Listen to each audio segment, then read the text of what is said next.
French President Emmanuel Macron is in China. He's an embattled leader who's left his own country burning to apparently find peace for another. Paris has been burning, but Macron is hoping to help secure Kiev.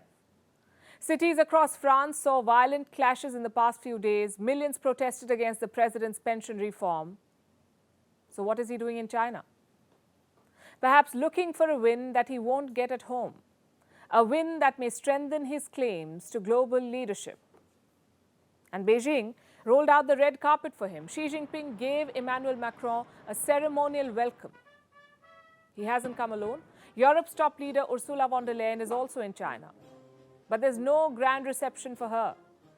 China has reserved the top honors for the French leader.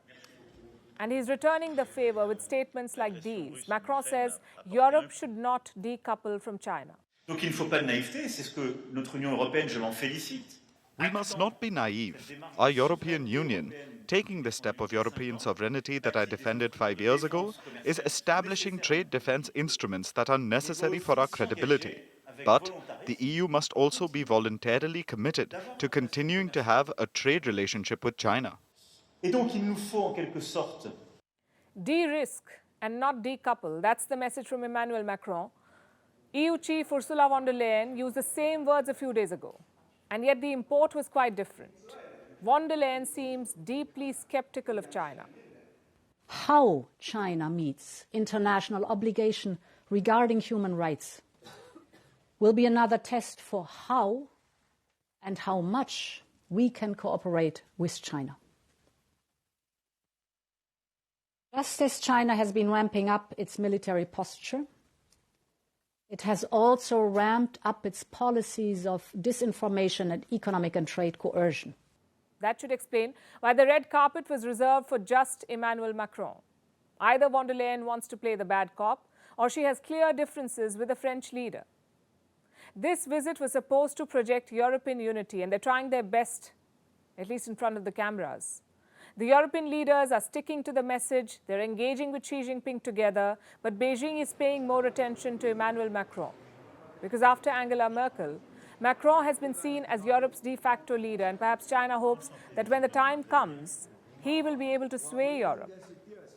On his part, the French president is going all out. He wants to use this visit to bolster ties with China, and he's come with some 60 business leaders from France, a business delegation of 60.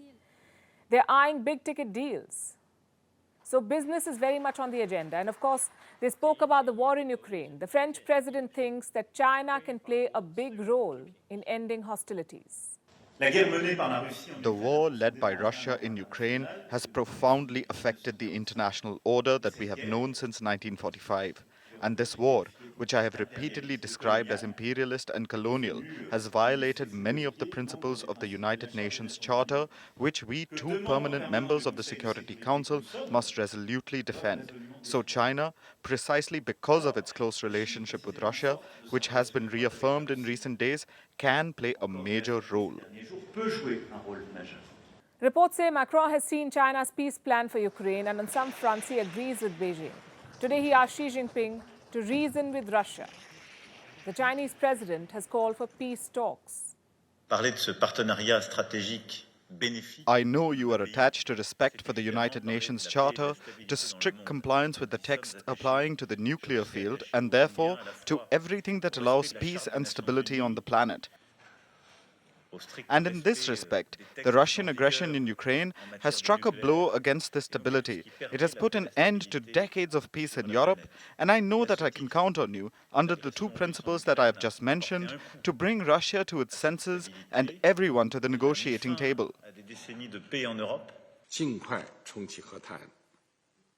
Resume peace talks as soon as possible, in accordance with the purposes and principles of the UN Charter, take into account the legitimate security concerns of all parties, seek political resolutions, and build a balanced, effective, and sustainable European security framework.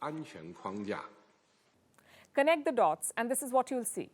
Emmanuel Macron is appeasing Xi Jinping. It's a strategy that he's tried before, only to end up with egg on his face. You see, every now and then, Macron tries to insert himself in global conflicts. He tries to play mediator between two warring factions. And does he succeed? Let's look at the track record.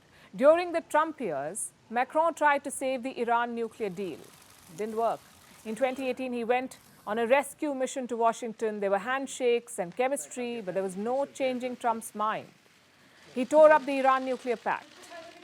Then in 2022, last year, Macron tried to negotiate with Vladimir Putin. This was before Russia invaded Ukraine. The French president had a flurry of phone calls with Putin. He also traveled to Moscow. You may remember this picture. There were no handshakes this time. At the Kremlin, Putin gave Macron the long table treatment. He was made to sit 10 feet away from Putin. Needless to say, he returned to Paris empty-handed. And now he's trying to play peacemaker again. But this approach could not have been more flawed.